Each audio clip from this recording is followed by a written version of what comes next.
Hello, everybody. My name is Ana Rezende, and in this podcast, I will share my transformational journey to become a health coach. In each episode, I will address a different subject that impacts our health, whether physically, mentally, emotionally, or spiritually. Because I've learned that being healthy means being in balance. If you would like to make amazing discoveries, improve your health, get inspired, and yet find sustainable ways to live and help the planet, tune in. You are in the right place. I'm your host, Ana Rezende, and Good is What Makes You Feel Well is Mama Terra's podcast. Toma banho de cachoeira, abraça uma pessoa amiga, corre na chuva, escala a montanha, contempla a vista, transcende, levita. In today's episode, I am talking to a dear fellow IIN graduate, Viktoria Levenberg. Founder of LVNHealth, Viktoria is a dynamic health coach specializing in holistic wellness. With certifications from the Institute for Integrative Nutrition, Become Alive, and SALA, Viktoria blends her expertise as a health and emotional intelligence coach with her knowledge as a yoga teacher to empower individuals on their journey to optimal health. A citizen of the world who has chosen New Zealand to call home, Viktoria is pursuing a postgraduate degree in health science with a focus on human nutrition to better help clients unlock their potential and live balanced, fulfilling lives. In our conversation, she shares her amazing life story and personal journey to finding holistic health, healing emotional wounds, and learning the power of self-care. She also briefs us about the pillars of her emotional coaching offer that I could experience. I had the privilege of sitting in one of her workshops and being lovingly guided by her in a powerful subconscious session. Besides learning a lot about emotional health, after listening to this episode, you are going to add New Zealand to your bucket list. Please welcome my dear friend, Viktoria Levenberg. Hello, Viktoria. Hello, Anna. Hi. Welcome to Good is What Makes You Feel Well. Thank you so much. Thank you for having me. I'm super grateful to be here. Oh, thank you. I feel honored. So for us to start our conversation, I would like to ask you what, in this moment of your life, makes you feel well? It's a beautiful question, Anna. And I think right now it's really just the gratitude that fulfills me, not just sort of with this experience that we have now, but really to be alive. I mean, it's the simple things in life. You know, the sun's shining. I've got my little cup of tea and cacao in front of me. I had a chance to meditate this morning, and it's with the time difference as I'm in New Zealand right now, it's just such a wonderful start to the day. So it's the little things in life that make me feel well. Oh, I love that. Mm. And tell me how feeling well has evolved for you. Oh, that's such a good question. Honestly, if I look back at my history and my childhood, I was so in this superficial kind of paradigm of what society wants us to believe feeling well is. I was climbing up the corporate ladder, working 60-hour weeks, partying hard, all the stuff that you kind of go through in that time of your life, and that is very much also popularized by kind of media and the masses. And I got to a point where I realized that wasn't quite sustainable. Particularly, throughout my entire life, I've been someone who took care of her physical health. So I was always exercising, eating relatively okay, and kind of felt like I had that aspect of my well-being under control.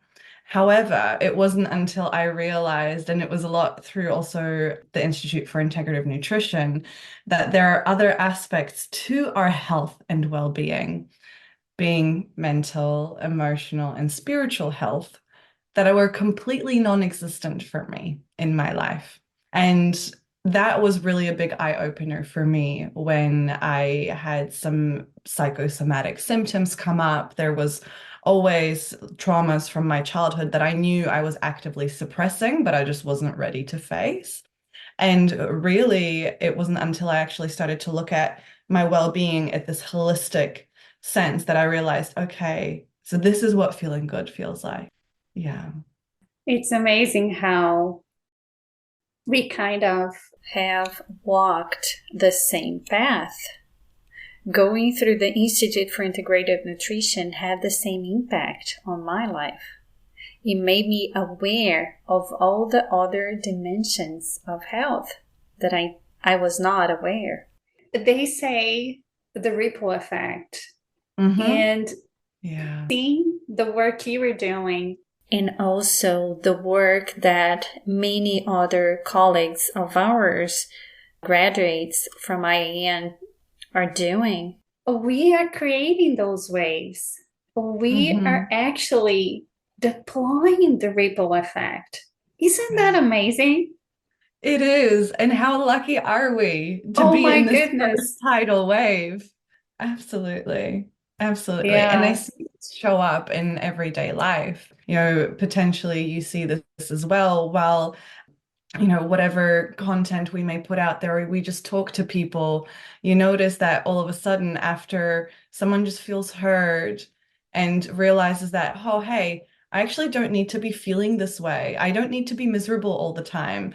And it clicks that there is another way to live. You can be well, and you can give yourself permission to be well. Even just that understanding can be the catalyst for massive change for people. And through living the way that we live, you know, even through you sharing this podcast as an example, that gives other people permission to take care of themselves when they may not have thought of it previously. Yeah. So, yeah, I keep saying that this is the best job in the whole world because we do what we love and we help other people doing it. Oh my gosh, that is so perfect.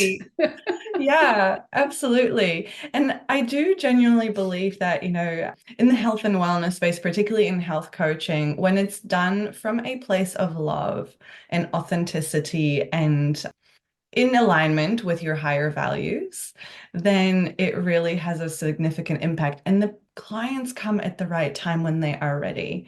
You know, we have so many industries currently that are just mass marketing and kind of trying to implement this lack mindset into people and trying to get that compulsive purchase behavior going.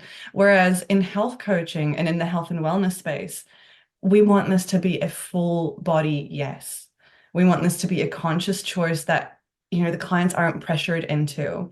And something that I maybe took for granted a little bit, but just realized recently is that often for the clients that need us most, it's actually scary to ask for help. It's a big step for them to sign up to a coaching program. And that's really given me a huge appreciation to the value and the importance of the work that we pioneer in this industry.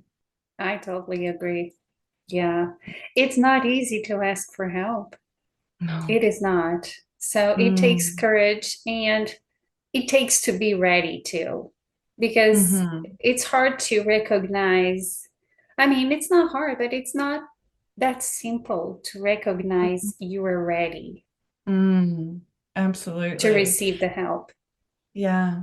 And you can't help someone who doesn't want to be helped, right? So that's the big piece around it as well, is where on that kind of change spectrum are we? And I genuinely believe that, you know, at the right time, at the right place, synchronicities will bring people together.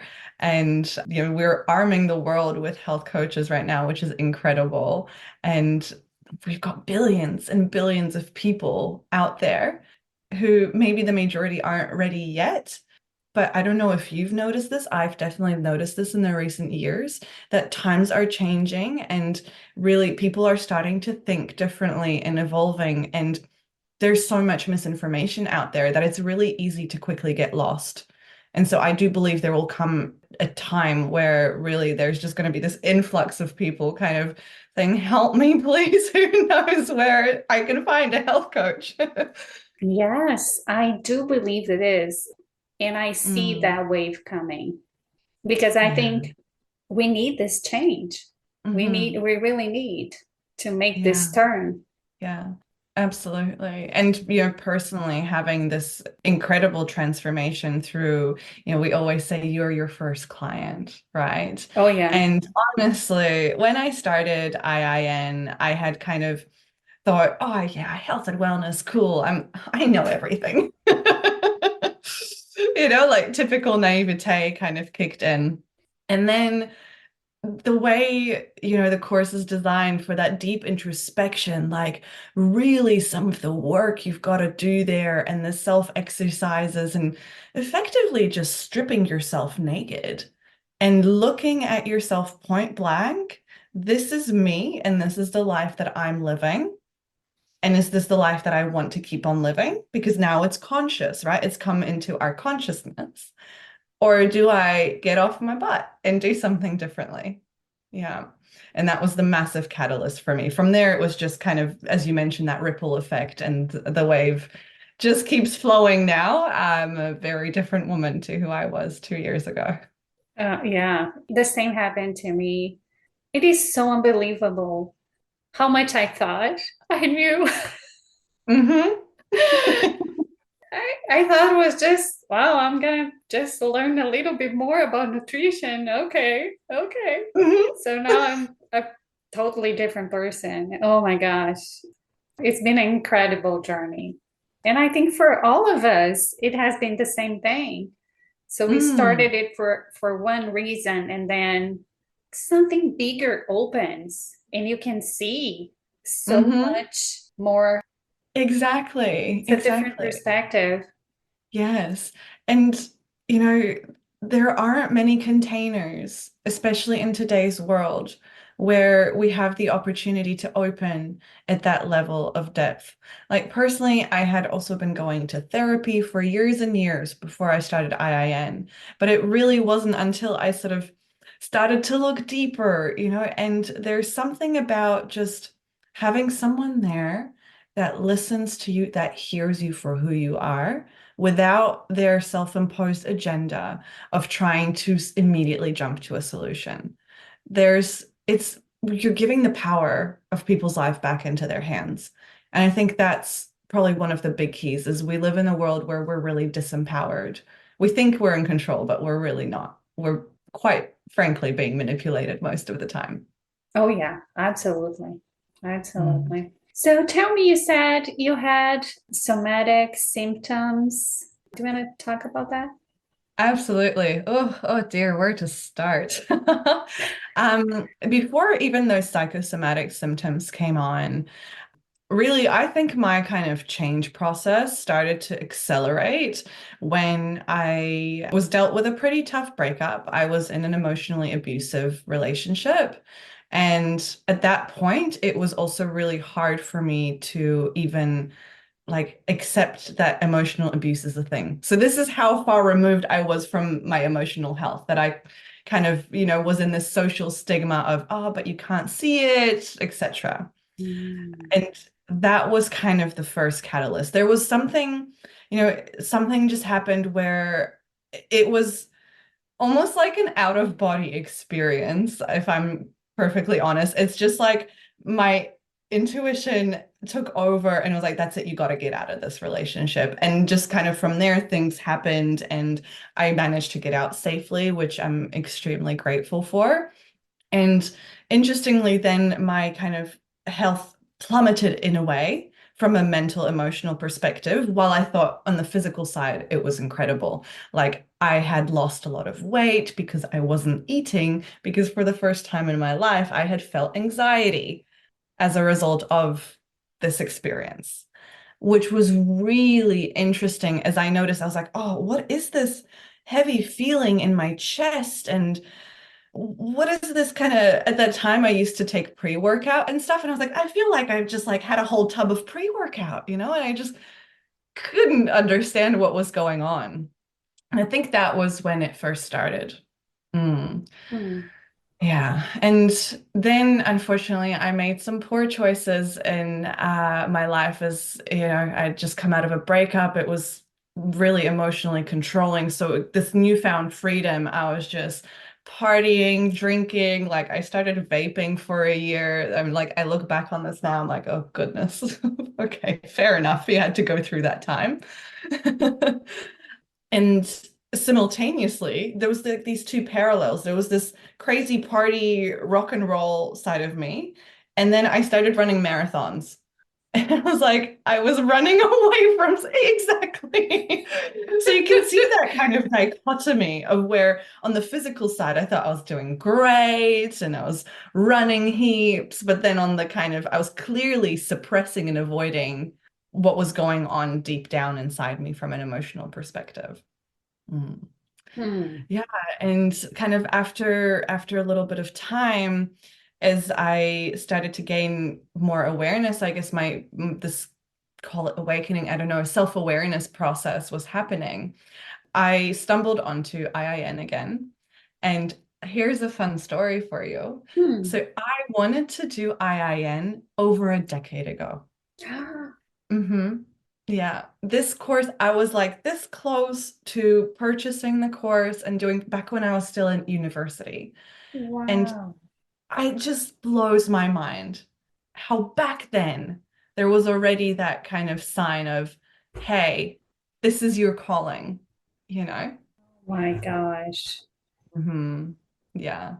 And unfortunately, at that time, I think in a way I wasn't ready yet. I Yeah. had to live through these life experiences. And so I didn't. And we came around full circle. And synchronicities, one thing after the other. I still remember the moment I signed up. And that's really when that deep journey of introspection started to happen, right? Because we mentioned, I was like, oh yeah, cool nutrition. I'm so passionate about it. I know so much. I run marathons. I'm the best. Oh, girl, you had no idea what you were in for. Exactly. Yeah.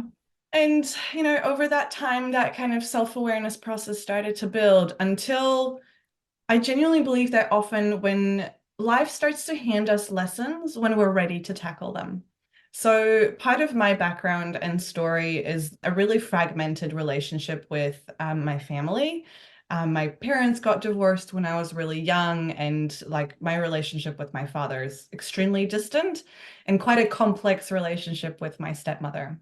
Now, 4 months into IIN, not even maybe 3, I get a call from my father that my stepmother has fallen over, hit her head, and that she's in a coma. And, I was so overwhelmed. At that point, while I was starting to gain an understanding of, ooh, there is such a thing as emotional health, I wasn't kind of ready to process yet. And interestingly, the day after I found out, I had like really puffy eyes, like my skin was a little bit agitated, but I just thought I slept poorly. I was like, oh, okay, never had this before, weird. And then it just went away after the day. I was like, okay, warning sign number 1. Mm. Then my father asked me for some assistance. So, for context, my family lives in Europe. I'm not originally from New Zealand. And so, you know, he's not the kind of man that asks for help often. And we Mm. spoke about earlier how hard it is to ask for help. And the inner child inside me, like daddy needs me. I just, I had to go. And so I went, and honestly, this was probably the most emotionally intense period of my life where I hadn't seen them for years. This was 2023. Yeah. So since before COVID, I hadn't seen them for maybe 4 years. And I knew I was going to be there for a month. This was the longest time I was going to spend with that part of my family, probably in my whole lifetime since the last 15 years amalgamated. Never have I kind of had that much time with them one-on-one. And so there was already a lot of that kind of inner stuff starting to stir up, but I was just like suppressing it and pressing it all down, and to add to that, the environment was hospitals and operations. Like, thankfully, my stepmom woke up from the coma, but, they had to put like part of her skull back on her head. And it was really intense stuff that I have seen. I've been very blessed not to have to spend much time in hospitals in my life. This is probably the first time. And it was so emotionally intense. During that time, I also was faced with my abuser. During that time, I also visited my childhood home that I saw for a day and saw a lot of people from my childhood that I hadn't seen in 15 years. It just all literally, like maybe a day or two after I came back from my childhood home, it all started. What happened is my face literally started to blow up. That's the easiest way to put it together. So I got those puffy eyes again. That's how it started. But then it spread. So it's like my whole face had a massive histamine reaction. I had ooze and pus flowing out of my neck. I was completely red. I had no idea what was going on, and no one could diagnose me. So many specialists, no one had any idea of what was going on.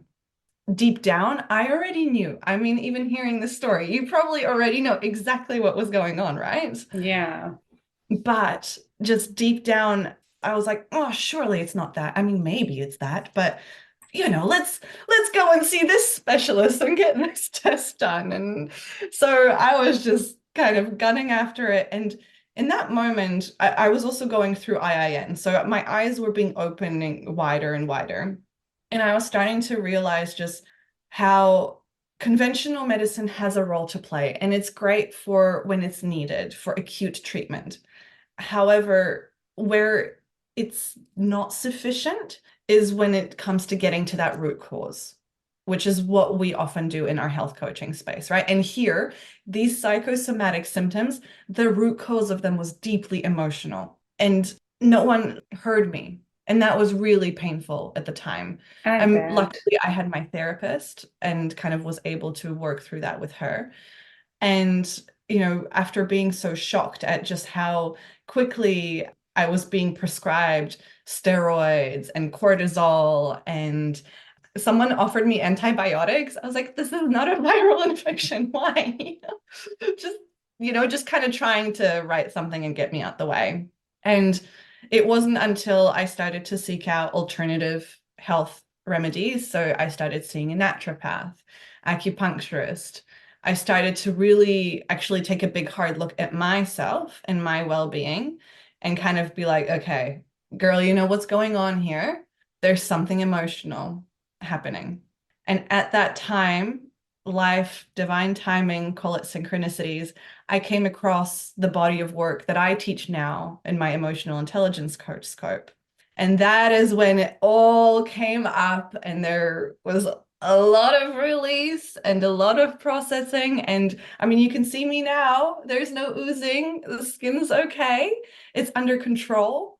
I can notice sometimes here and there I get flare-ups when there's times of stress or when I'm confronted with my abuser, but I'm working through it, and I think that's quite a long story, but I felt like it was important to give you the context of, exactly how these psychosomatic illnesses can show up. And that's just one example. And luckily it was visible. And I can only imagine how people with chronic pain that's invisible feel in this day where it's like there's something wrong with me, but no one can see it and no one can understand it. Yeah. Oh my gosh, what a story. And that's why I think it's so important for us to talk about this because, like we said, it's not easy to ask for help, but hopefully, whoever needs to get this message and get encouraged to ask for help or to seek help in the emotional side will do. Yeah. So I really hopefully the message will get to whoever needs it and it's going to absolutely. help them. Yeah, I really, really hope so. And, it's again, just through talking about this, through raising awareness, through doing the work that we do, we're already giving people permission to express their emotions, to release their emotions, to acknowledge that they exist. Yeah. We live in complete avoidance. And interestingly, I was teaching a yoga class yesterday at a private kind of little office, and one of the participants at the end was like, "Ooh, that felt really emotional. I felt like I was going to cry then." And then they said, "Oh, but I didn't." And I immediately jumped in there and I said, "Hey, as an emotional intelligence coach, if you need to cry, you cry. This is okay. You're moving stuff through your body. We store our emotions in our body. So naturally, as you move through yoga, especially for the first time in your life, there's stuff that's going to come up, right? So just let it be. Let it be." Yeah. And some yoga poses Mm. tend to move the Oh stuff. yeah. Oh yes. Yeah. I joked briefly. I kind of said, I was like, oh, wait for our hip opener class because we store a lot of our unprocessed emotions in our hips. And oh boy. I mean, this stuff is proven scientifically, but also colloquially, like in my spare time, I love to do aerial yoga, which is kind of like with hammocks and silks. And that really squeezes the life out of your lymph nodes. Like if you want emotional psychosomatic release, do aerial yoga.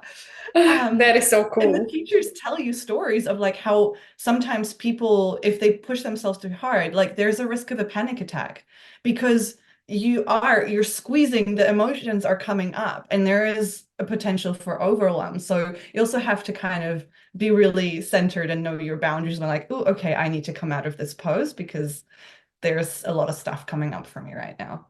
Yeah, that is super Mm. cool. I love it. I have to find a place to do it here. I have never seen a studio with those hooks up The in hooks the and the hammocks. ceiling. Yeah, Yes. yeah. Yeah. But it's Oh, pretty it's cool.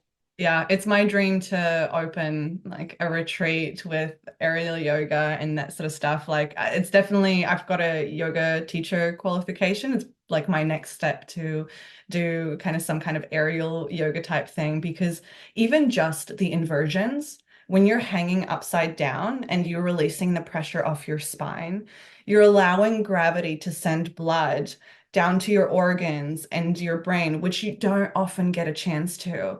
And it is such a beneficial way to kind of cleanse and detoxify. So hopefully it'll start to become more accessible to people around the world. I really hope so. Yeah, that would be amazing. So you Mm. mentioned that before you were really focusing on your physical health, you ran marathons, and you always did yoga. No. Well, interesting fact here. Again, just like IIN, I had my first yoga lesson when I was in middle school. I think I was like maybe 10, 11, 12. Wow. Yeah. And I still vividly remember the class. I remember the teacher. She was definitely a yogi. Like she's so dear to my heart. And again, you feel that full body yes, like, oh, this is what I should be doing. Mm, 12 years old. Yeah, it wow. wasn't until again recently that I started to implement it as a more regular in my practice. So I kind of played with it here and there, but part of my challenge in my mental and emotional health journey, I really struggled with self-care and like self-love. I honestly, I'm not going to swear here, but I was an absolute B to myself. Like my self-talk was horrendous.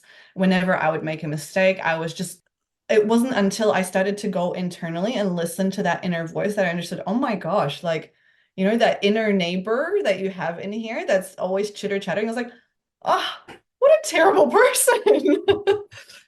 Yeah. And so I really struggled with giving myself permission to do the things that felt really good and nurturing. And yoga was one of them. Mhm.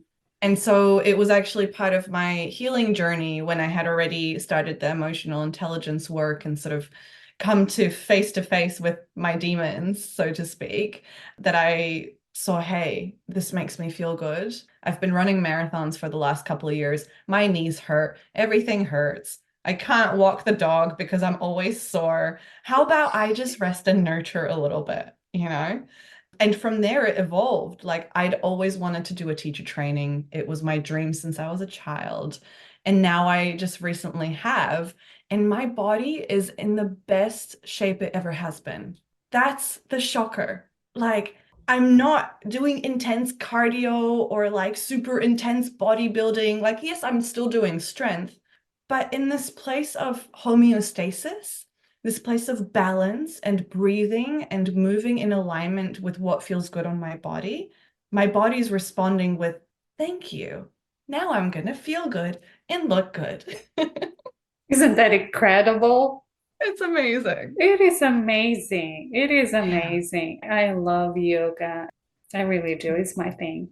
But Yeah. And it's anyways, so much more than just the asana as oh, it well. is. Oh, it Yeah. is. Absolutely. Mhm. Absolutely. It changes your life and it changes you from the Mhm. inside out Yeah. if you Yeah. do I it could do a right. whole podcast on yoga. There's, Yeah. Oh my it's gosh. a million different things to a million different people, I think. And it's just incredible. I'm really grateful that we have access to it in the Western world and that it's available to people. And it's like a kind of a foot in the door, and you kind of sneak a peek. And then you see, do we want to go further?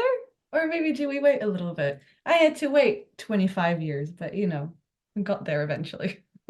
Yeah. So tell me, you said it was synchronicities when you stumble across the emotional intelligence training. How did that happen? Oh, you're not going to believe the story. Oh my goodness. So, my mentors, my teachers from Become Alive, which is the company that kind of ran the teacher training, I knew one of them personally from like a decade ago. Also, like I almost call it like my past life because that's when I was, like completely unconscious, completely emotionally unaware. We met on a cruise ship and like partied hard and were drinking and like there was a lot of interesting experiences we went through that are kind of not very PC. So like I met this person when we were both at a very different time in our lives. And then, kind of we went our separate ways, we lived our own experiences, and somehow like life brought us back together in the sense that, I was following her on Instagram always. She was quite well known in Germany back there and kind of saw, she's having a pretty good life, like it seems like she looks really happy and really wholesome and kind of there's a lot of conscious parenting going on, which I didn't have much of in my life. So that was already like a really, I'm going to call like a strong link for me. I was like, oh, it is so inspiring that you can parent consciously and kind of take care of your child, even when kind of the parents are separated, you can still both love and be okay with that rather than the experience that I had, and that was, so it was kind of a gradual process of just seeing, ooh, like there's other ways to live out there, firstly. And then her and her business partner had been doing this work for quite a long time, but somehow it wasn't in my vision field until I was ready, until the time was right. And I kind of saw that they were doing this. I was like, ooh, just felt that full body yes, that there Mm-hmm. was this teacher training coming. I was like, I have no idea what it means. I have no idea what it entails. But at that point, I was already deep enough in IIN that I knew that emotional health was where I needed to focus. And so Mm. it was like that intuition was pulling me in that direction. And Anna, this is quite funny because I had so many reasons to say no. I was still doing IIN, which, as you perfectly know, is quite a lot of work on top of a full-time job. And the teacher training was due to start around August, and I wasn't due to graduate until the end of November. So I still had like basically a fair chunk to go, and arguably at the most intense time when you're like working on your business project and stuff, right? Mm-hmm. Then I had this kind of emotional fear gremlin in me, like, ooh, but like, what if she doesn't want me there? Because we had all these past experiences together that I Mm-hmm. felt shame about. I wasn't conscious of it at the time, but now I knew I was quite ashamed about. And I was like, what if that taints the relationship and the experience? There was that kind of maybe I don't belong here kind of feeling. Uh-huh. And then the third piece is, of course, the investment. It was a huge investment for me at the time. But despite that, and it being the biggest investment I had made in myself in my entire life, I just felt that full body yes, like this is what you need to do. And I was like, okay, I have no idea what I'm doing. I'm gonna do it. And it turned out to be the catalyst that really transformed my life. Mm. That is how life happens. It is. And it Man, just we comes have to to follow intuition. that intuition. Yeah. We just have to follow. Mm-hmm. It Yeah. is Our amazing. body knows what's good for us. We just have to listen. It's that song, Absolutely. Water Full of Wisdom at our fingertips. Yeah. It's Oh my goodness, that song. Oh my gosh. yeah. Beautifully done. And the lyrics, Mhm. oh my gosh, it was straight to my heart. Oh, Yeah, it's so powerful. As part of my multidimensional health and giving myself permission to play, that's sort of one of my areas that I'm working on actively, is getting in touch with my creativity and kind of my musical side. So I feel really called to kind of rejig this song myself and get the courage to perform it maybe one day. So we'll see. Now I've said it out loud, so I've got to commit eventually.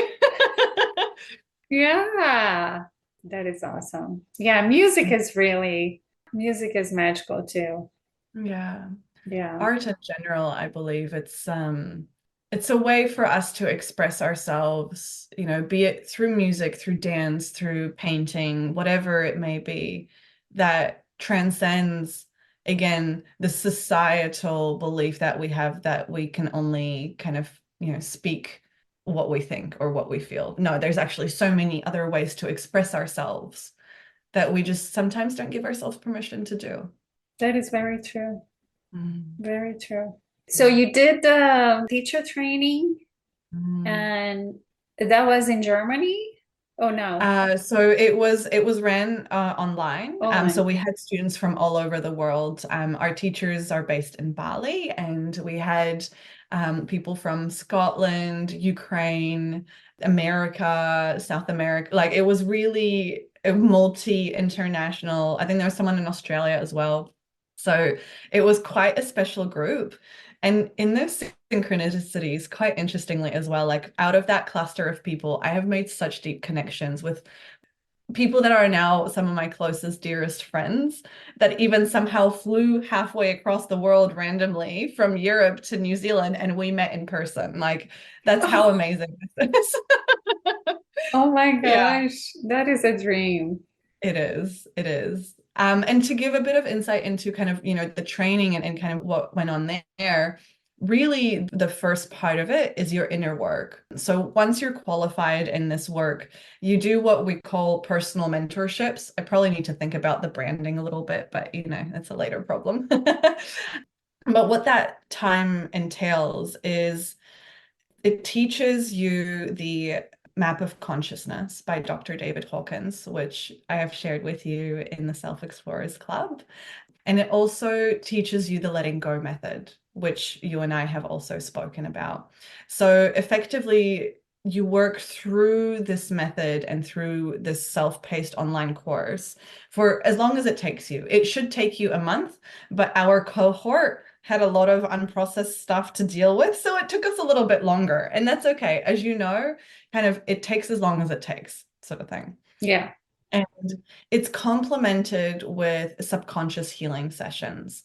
And that is what I then got trained in. So effectively, what subconscious healing sessions are, they're like a deep meditation where people are guided from their conscious and aware state in their beta wave frequency of their brain, which is where we're in now. We're kind of interacting in that state. And it dives deeper into the alpha, theta, and delta wave frequencies. So, particularly in the theta frequency, that's sort of your, when you're in bed and you're kind of just about to fall asleep, but you're still awake. It's kind of that state. And honestly, the transformation in those sessions is incredible because differently, contrary to hypnotherapy, where a lot of it is led by the practitioner, the subconscious sessions are led by the client in a way. Hmm. So the practitioner is just there to get them there and to help guide them on the journey. And the things I uncovered when I started to look deep within and what's going on in my subconscious, firstly, it allowed me to, for the first time in my life, speak up about my abuse and kind of acknowledge it as a part of my life. Like it was literally the imagery in my subconscious when I kind of went into my past. It was like little me, like at that age, naked, dirty, like in a cave, kind of hiding. Like that's basically that part of me that was just hidden. And it felt like she couldn't come out because I was suppressing her so much. And so through complementing kind of the emotional awareness and the letting go method with the subconscious work, they really are able to help you integrate a lot of your unprocessed emotional experiences and effectively navigate your way up the map of consciousness. That is the first chunk of the training. So it's really Wow. doing the work yourself first. You are your Wow. first client. Yeah. It's always that way. It is. One of the important things, I guess, and this is quite interesting, again, you'll be familiar with the map of consciousness, is that the the Become Alive team only take people into the teacher training who calibrate above the red line, which Mm. you would have seen on the map of consciousness. So effectively, the understanding is that people can only perform this work if you have already transcended your ego and you can come from that place of goodwill. It doesn't matter where you are, just as long as you're above or at 200 effectively, Mm-hmm. right? Mm-hmm. And that makes sense because if someone's still, in that ego-driven sense of pride or desire or anger or whatever it is, then their ego is going to get in the way of helping others. And there's still a way to navigate through that. They'd probably just have to go through a personal mentorship and kind of dig up a bit more of their stuff until they transcend. Yeah. And then it was a lot of training, how to do the work, safety, and just surrender. Hmm. And here I am today sharing this work and so, so grateful to be Oh doing my it. gosh. And it's amazing. It's amazing the way you do it Thank you. and the safe container and the way you speak about it. Mm, It is so engaging and so comforting, you know. mm. That is for sure your calling. Thank you so That much, is your Ellen. calling. We I can, really yeah, appreciate just it. by listening to you, yeah, I can tell. Thank you so much. I No, appreciate it. thank you. Yeah. Thank you. Yeah. So you said your family lives in Europe and you are Mm. from Europe. And Yeah. where there? Well, this is a really difficult question for me to answer. Yeah, you wouldn't believe it, but it's actually one of those questions that really kind of like triggers that, how do I say, identity crisis within me sometimes. Oh, Yeah. So my background story is quite interesting and can feel quite isolating and lonely at times, which is again sort of stuff that I'm working through in my own emotional journey. So my father is from Russia and my mother is from Ukraine. And you can imagine with the current landscape, that's also quite an interesting dynamic. it Um, is. I was born in Poland, which is where I grew up kind of until the age of about 8, which was when my parents got divorced. Then I moved to Germany without speaking German or English, just like this little girl in a new country, like, what? Help. And that's where kind of I started to really embrace the German culture. I now have a German passport. And however, I went to an international school. So in my school, hence the accent, no one can ever pinpoint where my accents come from. Yeah, I had friends from all over the place, and I kind of really just felt like I belonged everywhere and nowhere at the same time. And to top that off, I then went to university in Switzerland, where I kind of got into it was in the French part of Switzerland, so kind of got that part of the culture woven into my life. And now I live on the other side of the world in New Zealand. So Wow. I really see myself as a citizen of the world, is generally my answer. And when I say I'm from Europe and then don't want to go into the story, because it is, as you can hear, like it's a lot, especially if you're just mingling, it really activates people. They're like, what do you mean you don't know where you're from? Where's your passport? That's where you're from. Or where were you born? That's where you're from. I'm like, no, there's more to it. I have Yeah. friends who were born in Korea while their parents were on holiday. Are they Korean? No, they're still German, but they just happen to be there. So it really becomes quite a sensitive subject. Yeah. You mentioned that you speak 7 languages. Is Yeah. that why, right? So Yeah, correct. Russian, Yeah. German, Yeah, French, English. French is kind of, un peu not the greatest. It's kind of my lesser languages, as my friends from university will attest to. But yeah, there's English, German, Russian, Polish, Spanish, kind of at a C1, C2 level, which I learned in school in Germany, and then Ukrainian and French. And recently, I've actually been learning Te Reo Maori here, which is the native language of New Zealand. And Okay. it's so beautiful. Like, I've only had a little inkling of it, but I really feel a calling to learn more about it because there's been a big drive here to like persevere the culture of the language and of the ancient tribes, which just feels really aligned with my values. Yeah, of course. And why New Zealand? Oh, what a great question. You won't believe it. Honestly, when I tell some of my stories, I'm like, I will write a book one day because there's just so much, in my life that I feel like it's such a story. Why New Zealand? So, as you can imagine, feeling like the citizen of the world, it was really hard for me to find a place that ever felt like home. And one of the big things that I really resonated with was my English speaking community in school. And so I knew as soon as I graduated university that I wanted to live in an English speaking country. At that point, I had already lived in the UK for a bit to do an internship. So I was like, okay, that's tick, that's done. And kind of on my map, I had the US, Canada, Australia, or New Zealand. And then I went on a quote unquote once in a lifetime trip to New Zealand. Look, we even get balloons. Balloons. I love it. And I went here by myself for a month, rented a car, and just drove up from the bottom of the South Island. So, not many people know this, but New Zealand's actually 2 islands. Mm. And so I started at the lower South Island, drove up, kind of took the ferry through the passageway to the north and all the way to the top. And in that month, I saw a lot of the country. And I just, again, we come back to intuition and that energetic pull. I was like, I could live here. I could live here. It's like this place is a mixture of all the places I'd lived in this perfectly balanced way of it had enough city, but it's got the beach and it's got the Southern Alps where you can ski and snowboard, and it's got the rainforest. And, you know, we're 5 million people.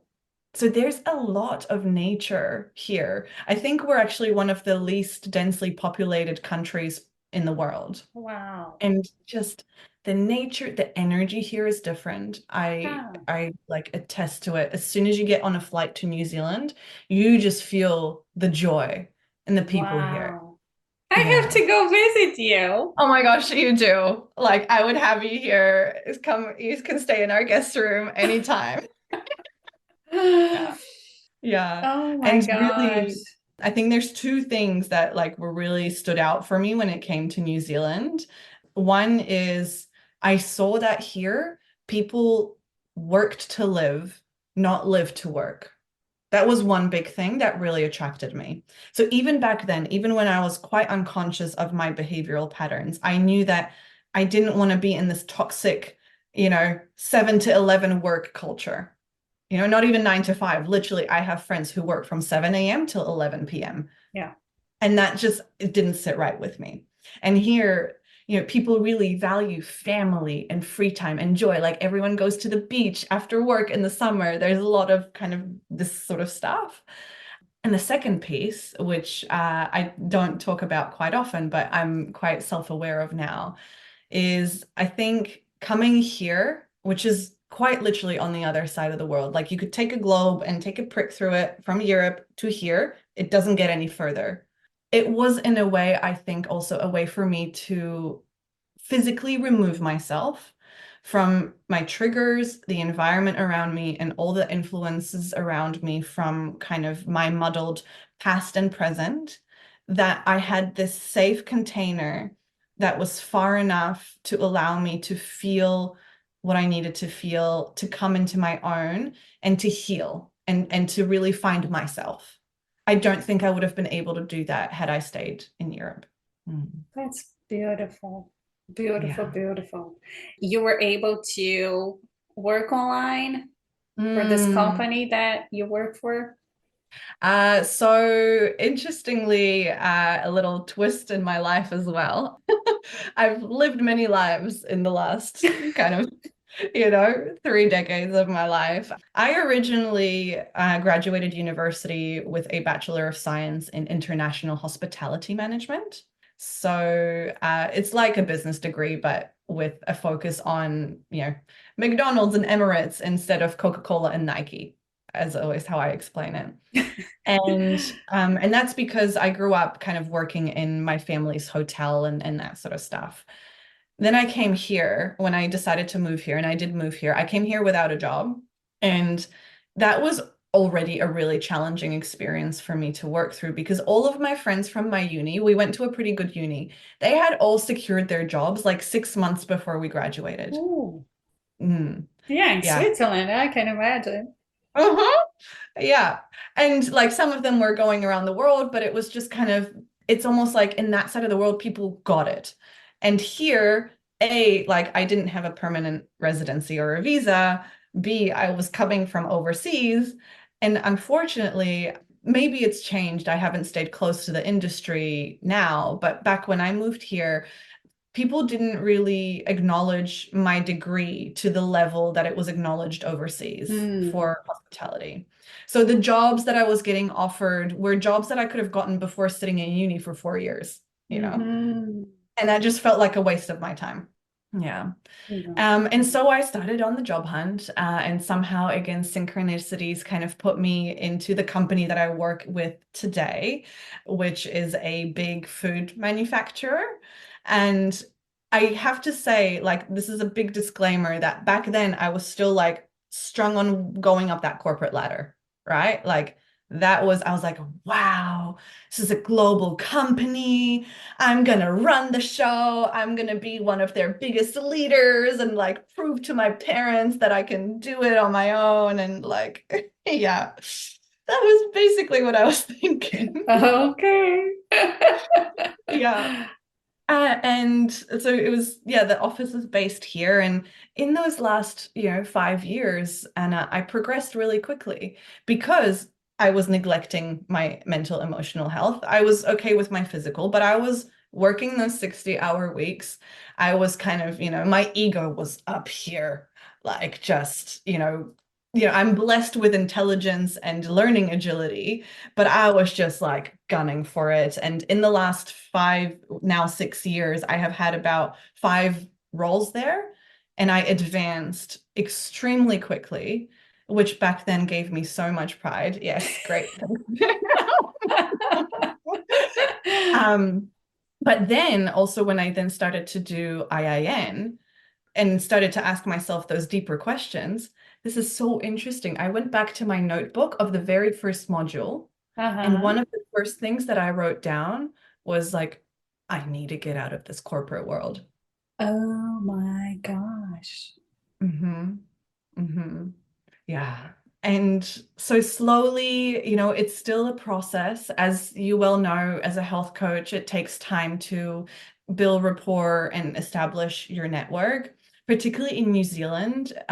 We joke that we're like 10 years behind every other country just because we're so far away and we're so small.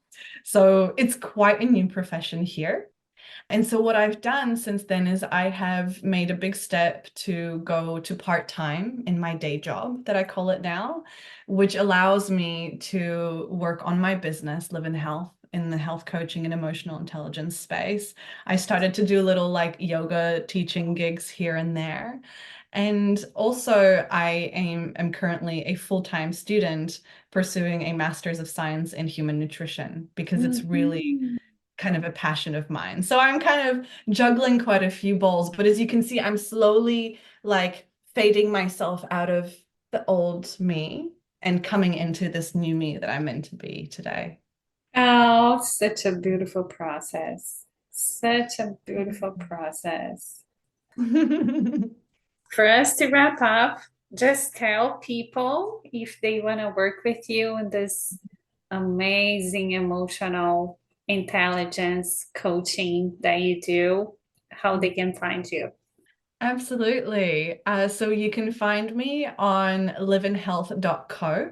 So it's LVN, like Lima Victor November, health.co. And the reason it's .co is because the .com domain apparently cost $160,000 that I didn't have. Wow. I know. But anyway, so yeah, it's liveinhealth.co. You can also find me on Instagram at liveinhealth, and I'm kind of on most of the social media channels. So the work that I do with my clients is predominantly online. So wherever you are in the world, we can work together. I do offer health coaching sessions. However, I do also offer the kind of deeper personal mentorship program and subconscious sessions. So they're two very distinct and different offerings. And I also offer a program that kind of amalgamates the two in a long-term process. I'm a yoga teacher, so if you are in Auckland and happen to be looking for someone either privately or in your studio, please do reach out. And also recently have started to host, online workshops. There's, as you know, Anna, there's so much that information that we have at our fingertips, but there's an art to drip feeding it to people in a way that's digestible.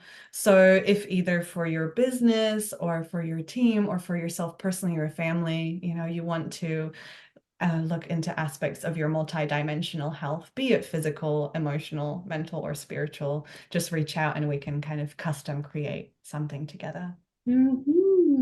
Awesome. Awesome. Thank you so much. It was so lovely. The feeling is so mutual, Hannah. I'm so, so grateful. And I'm sending you all the love and all the good vibes over to your side of the world from the future in New Zealand. Yeah, so yeah, I'm sending you from the past, but anyway. Yeah. I'm so glad we connected. It's been really good. Yeah, the feeling is mutual. And as you mentioned earlier, I feel like a really great connection that maybe it's just the beginning. So let's see what comes from here. Yay, next opportunity, I'll go visit you in New Zealand. It's on my list. I want to go to Australia. I have lots of friends there, and New Zealand would be really easy from there. So yeah, it's only 4 hours away, which is for us, it's like one of the closest places you can go because we're in the middle of nowhere. okay, we'll keep in touch. Yeah, thank you so much, Anna. Have a beautiful day. Thank you. You too. Thank you guys so much for listening. It means a lot to me that you chose to be here. To help Mama Terra's mission of making the world a disease-free place for generations to come, you can follow the show, write a review, or talk to your friends about it. You can also subscribe to my newsletter.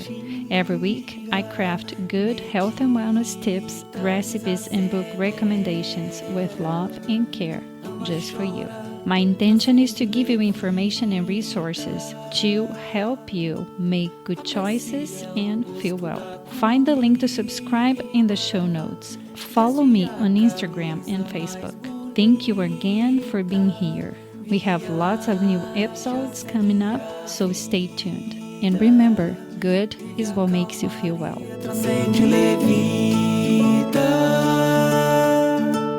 Toma banho de cachoeira, abraça uma pessoa amiga. chuva escala.